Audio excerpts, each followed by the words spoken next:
warahmatullahi wabarakatuh.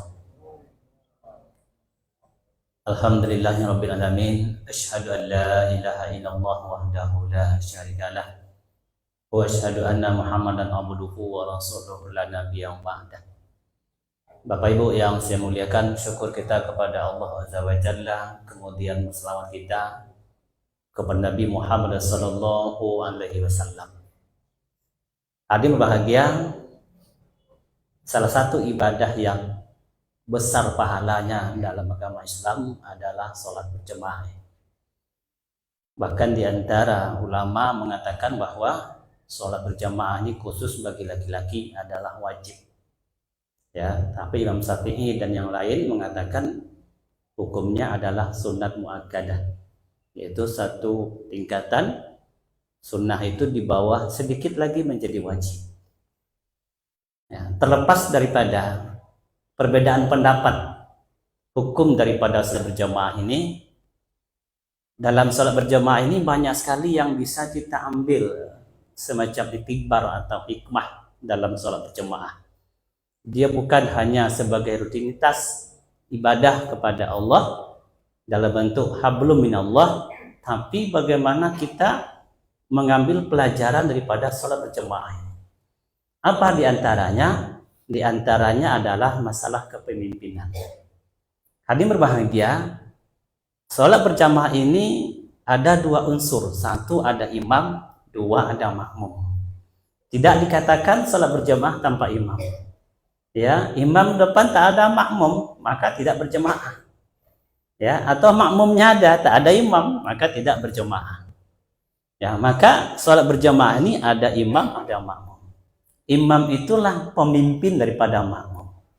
Ya, ini makmum adalah rakyatnya, dan yang di depan adalah pemimpinnya. Nah, Bapak Ibu yang dimuliakan Allah, untuk menjadi imam ini bukan sembarang-sembarang orang. Ya, nggak bisa Pak, siapapun mau sorong-sorong saja nggak bisa jadi imam. Walaupun Pak Ketua punya otoriter di masjid ini, anaknya tidak boleh dijadikan imam kalau tidak melalui atau lulus syarat-syaratnya gitu. Nah, karena imam ini akan membawa makmumnya gitu. Ya. Nah, di antara imam ini syaratnya kata ulama dia mesti paham tentang ilmu agama khususnya.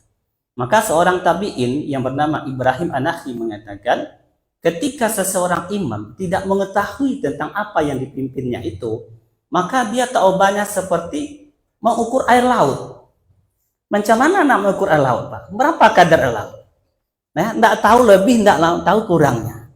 Jadi begitulah posisi imam itu ketika dia menjadi imam, tapi tidak tahu tentang ilmu agama ini, ya, maka dia tak bisa memimpin sama dengan dia mengukur air laut. Berapa air laut itu? Siapa yang tahu berapa banyak air laut? Ini berapa lebihnya, berapa kurangnya? Tidak tahu Pak Ibu. Jadi beginilah gambaran dalam Islam ini, bahwa sholat berjamaah itu seorang pemimpin itu mesti dia alim, ya, mesti dia orang yang paham, ya, mesti dia orang berilmu. Tak boleh sembarang sorong, Pak. Walaupun ketua punya wewenang di masjid ini, umpama, dah kamu jadi anak dia sorong, tidak bisa kalau dia tidak mempunyai ilmu tentang imam. Ya, dan apalagi seorang pemimpin ini, masya Allah, dia luar biasa Pak. Dia berhak jadi imam nih. Ulama dan umaro itu di zaman Nabi itu kan tidak dipisah Pak. Dia umaro, dia ulama. Ya, ketika seorang umaro sampai ke sini dia berhak menjadi imam Pak. Ya, dia berhak menjadi imam. Begitulah seorang umara dan ulama tak bisa dipisahkan. Nah, Bapak Ibu yang dimuliakan Allah, maka seorang imam ini dia ketika menjelang sholat itu, ya, dia tengok ke belakang, ke hadapan makmum itu, siapa di belakang makmumnya itu. Ya, walaupun dia seorang hafal Al-Quran, maka tengok makmumnya dulu. Tengok makmumnya dulu. Makmumnya sudah tua-tua apa enggak? Ya, ini makmum sudah tua yang dibaca surat Yasin. Satu rakaat sudah Yasin. Lah, keteter lah atuk-atuk belakang sama aki nenek belakang. Walaupun dia hafiz Al-Quran, tidak boleh Pak. Ya, walaupun dia hafal Al-Quran, tengok siapa yang belakang. Artinya apa? Keadaan makmumnya itu, keadaan rakyatnya itu dia harus paham karakternya. Ini susahnya apa gitu. Maka seorang imam, seorang pemimpin melalui berjamaah ini, ya, dia harus tahu, paham bagaimana rakyatnya itu. Apa yang dibutuhkan rakyatnya. Ya, dalam artian jangan berikan mudarat kepada makmumnya. Walaupun dia tahu di situ, hafal Quran. Nah, tapi ketika makmumnya, ya, mungkin ada ibu-ibu yang punya anak kecil, ya. Nabi satu ketika itu, ketika menjadi imam, kedengaran ada suara tangis belakang, dia pendekkan ayatnya. Kenapa? Ada suara tangisan anaknya yang ingin sama ibunya. Gitu. Dalam artian apa? Seorang pemimpin itu dalam agama itu, dia harus tahu karakter rakyatnya. Jangan menyusahkan rakyat seperti itu. Seorang imam jangan menyusahkan rakyatnya. Ya, berikan apa yang sesuai kemampuan dia, beri keselamatan dia gitu. Ya, beri keselamatan dia, tidak mementingkan egonya pribadi. Ini dia. Walaupun dia hafal Al-Quran. Padahal dalam Al-Quran, dalam sholat ini, menghafal Al-Quran ini, membaca Al-Quran ini lebih tinggi loh pahalanya, Pak, di luar sholat. Tetapi ketika kondisi di belakang itu tidak dalam keadaan tak menguntungkan, ya, akan menyulitkan makmumnya, maka dia tak boleh panjang-panjang. Dalam artian apa? Seorang imam, seorang pemimpin harus tahu karakter rakyatnya itu. Ya, harus tahu karakter rakyatnya. Dan imam ini, Masya Allah, Bapak Ibu yang dimuliakan Allah, bagaimana imam ini komandonya jelas. Ya, komandonya jelas, arahnya jelas. Maka makmum ini akan mengikut dia. Ya, komandonya jelas, kemudian secara etika, dia mau lakukan apa yang diperintahkan dulu. Imam mau takbir, mau ngajak imam meruku, makmum meruku ini, imam meruku, tapi imam mesti mengkomandokannya Allahu Akbar. Ya, baru makmum ikut. Kenapa? Komandonya jelas. Nah, imam ruku, dia menyuruhkan perbuatan itu mesti dicontohkan. Maka seorang imam, ya, seorang imam ini Bapak Ibu yang dimuliakan Allah, bagaimana? Imam ini dia mesti punya etika gitu. Mesti punya adab, walaupun dia hafal Quran, Pak. Ya, walaupun dia hafal Quran, dia seorang alim, tapi tidak punya akhlak, tidak punya adab, ya jangan nak jadi imam. Kenapa? Karena imam itu menjadi panutan. Ya, menjadi imam. Dalam satu kitab Minhajul Qasidin dikatakan bahwa dosa itu akan berbeda tingkatannya, Pak. Ketika bagi orang umum, dosa itu mungkin dosa kecil, tapi ketika dilakukan oleh orang-orang menjadi panutan, maka bagi dia adalah dosa besar. Ya, dosa besar, Pak. Maka imam ini mesti punya akhlak. Ya, kalau imam tidak punya akhlak, Masya Allah, karena dia menjadi teladan. Nabi itu, bagaimana Nabi menjadi imam? Masya Allah, luar biasa, Pak. Nabi menjadi imam, apa kata dia? Andaikan anak saya Fatimah yang mencuri, maka saya akan potong tangannya. Dalam artian apa? Seorang imam punya komando dan dia mesti melakukan apa yang diucapkan ketika itu ada dalam kesalahan. Nah, Bapak Ibu yang dimuliakan Allah, tengoklah imam dalam sholat. Walaupun dia imam, tapi ada kode etiknya. Ketika kode etik itu salah dia lakukan, maka rakyat ini sah-sah saja menegur. Ya, sah-sah saja menegur, Pak. Khalifah Harun ar-Rasyid, seorang khalifah, dia mau pergi haji nih, Pak, mau pergi haji. Ya, maka orang-orang biasalah, orang-orang ingin melihat khalifah dengan segala kendaraannya, kemewahannya. Maka ada namanya Bahlul. Bahlul ini bukan nama sebenarnya.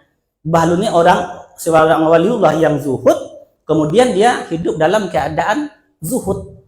Nah, ketika Khalifah Harun ar-Rasyid ini lewat, orang pada minggir, maka dia berteriak, "Wahai Amirul Mukminin."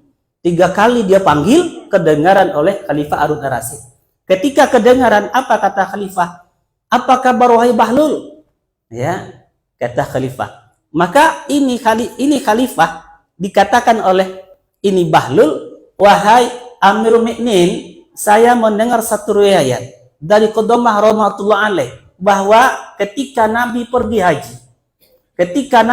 haji itu dia dengan keledai, ya, dengan unta yang pelananya sederhana saja.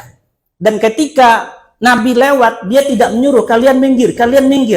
Ini Nabi Muhammad mau akan lewat nih, kalian minggir. Wahai al-mu'minin, Kalau kau seorang pemimpin yang bijak, lakukan itu sebagaimana Nabi melakukan. Apakah khalifah marah? Ya, dikritik Pak, dinasehati. Justru Khalifah Harun Rasyid pada saat itu menangis. Menangis dia. Lalu dibilangkan, tolong saya tambahkan nasihat kepadaku, wahai Bahlul. Apa kata Bahlul? Wahai Khalifah, hari ini kau boleh memegang kekuasaan. Semua orang tunduk kepadamu. Tapi ingat, satu saat kau akan ditimbun dengan tanah. Tubuhmu akan dipijak-pijak. Pada saat itu tidak ada yang bisa membelamu kecuali amal-amal kebajikanmu. Dalam artian apa yang kita lihat? Inilah salat berjamaah. Ketika imam salah, pemimpin siapapun dia punya otorita, maka makmum ini, rakyat ini dia berhak untuk menegur. Ya. Kenapa? Menyalah kode etik, Pak. Menyalah kode etik. Dia baca wal asri innal insana lafi khusr illa allazina amanu wa amilus solihati falahum ajrun ghairu mamnun. Itu kan salah itu ayatnya. Dibetulkan oleh makmum. Ya. Dan hebatnya lagi bagaimana sholat berjamaah ini memberikan kesadaran dan kejujuran luar biasa kepada imamnya, kepada pemimpinnya. Kalau dia salah, mesti mundur gitu. Kentut dia, Pak. Orang tidak lain, tidak tahu. Dia mesti mundur dengan teratur gitu. Inilah yang dibentuk dengan sholat berjamaah ini. Ya, kalau memang kode etik itu sudah melanggar, berhak minta dimundur, mesti mundur dia tanpa dimundurkan. Ya, begitulah dalam sholat berjamaah, macam mana kita diatur. Hikmah berjamaah ini bukan hanya sebagai rutinitas ibadah sholat, tetapi dia menggambarkan bagaimana hubungan komunikasi antara pemimpin dengan rakyatnya, bahwa kedua belah pihak itu saling membutuhkan. Ketika imam itu kode etiknya tidak betul, maka makmum wajib mengikutinya. Jangan coba-coba keluar daripada sholat berjamaah, ya, batal sholatnya. Tapi ketika imam itu melakukan kesalahan, pemimpin itu kesalahan, makmum atau rakyat boleh mengkritiknya, boleh mengingatkannya. Kenapa? Imam dalam keadaan tak betul. Ketika imam dinasihati, imam tak marah. Nah, jangan macam-macam kau keluar dari sholat jamaah, aku di sini jadi imam, tak seperti itu, Pak. Ya, inilah hebatnya sholat berjamaah, bukan hanya sebagai rutinitas biasa, tetapi banyak hikmah-hikmah yang bisa diambil daripada ibadah sholat ini. Subhanaka wa bihamdik, asyhadu an la ilaha illa anta, astaghfiruka wa atubu ilaik. Assalamualaikum warahmatullahi wabarakatuh.